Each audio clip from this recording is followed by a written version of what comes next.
Is there scientific evidence for the existence of Allah? Answer: simply Allah's existence is the most scientific evidence, and maybe you ask, where? Let me see or hear Him.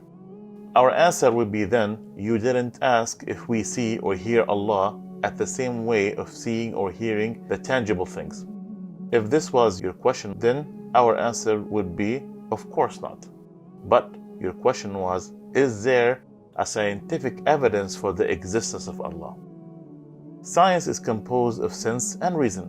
A man is not a blind machine like a camera, in which that we need to see Allah in order to prove His existence. But a man analyzes the input of senses by logic and comes up with results. This starts from the first moment of life. Even the animals use logic to connect between the cause and result. They conclude that the food smell, that there is food. Another example is the dog, when he follows a person or an object by following its smell sense. If you have seen a bitten apple, you would know that there is someone who has ate it. If you have heard a song with beautiful voice, you would know that there is someone was singing. You have not seen the one who have bitten the apple. You have not even the one who was singing, but you have concluded their existence. This is science. It's the self-evident science, but because of its simplicity, people don't consider it as science, because this word is associated with, in our mind, with contemplation and analysis, which are not needed here. There is a result for every cause. This is a logical principle that does not require education or intelligence, and we work according to the law of causation in everything. So we eat because food is a reason of satisfying our hunger.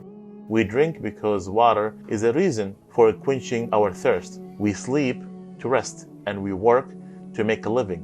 By this principle, you can find out that there is a creator for this universe, who directs everything, who created the universe, prepared it for life, and every single detail, set its laws and more. The Creator's power appeared in creating you and what is around you. So the question, is there an evidence for the existence of Allah, is an inaccurate question, because everything around us are evidences of Allah's existence. If you enter a house that is not yours, and you sit on the sofa inside and you ate the food cooked on the table in front of you, is it logic to ask at that time, is there an evidence that this house was built by someone, and this food was made by a chef, or this sofa has a maker?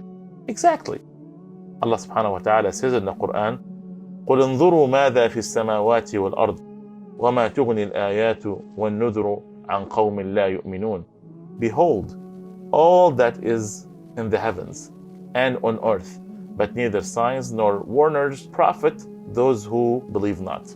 So the accurate question here is to ask, is there anything that can exist and we don't consider it as an evidence of Allah's existence? The answer is no.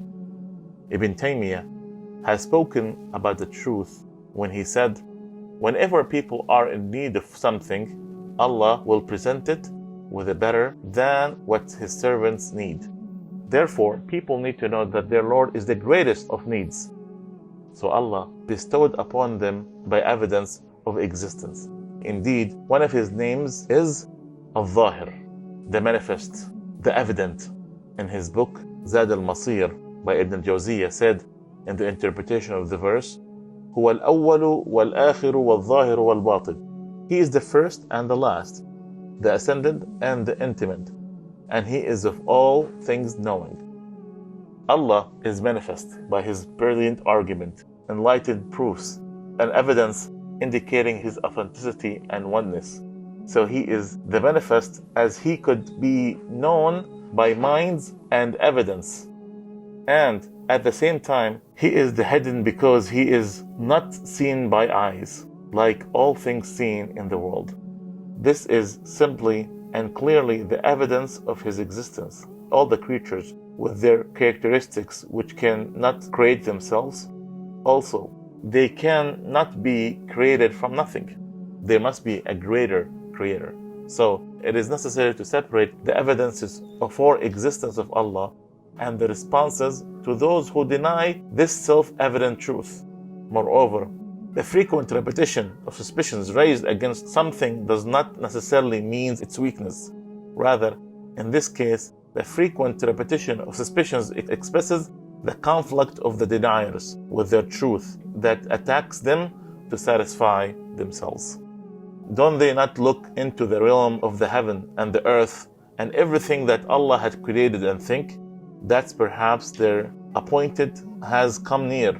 So in what statement hereafter will they believe?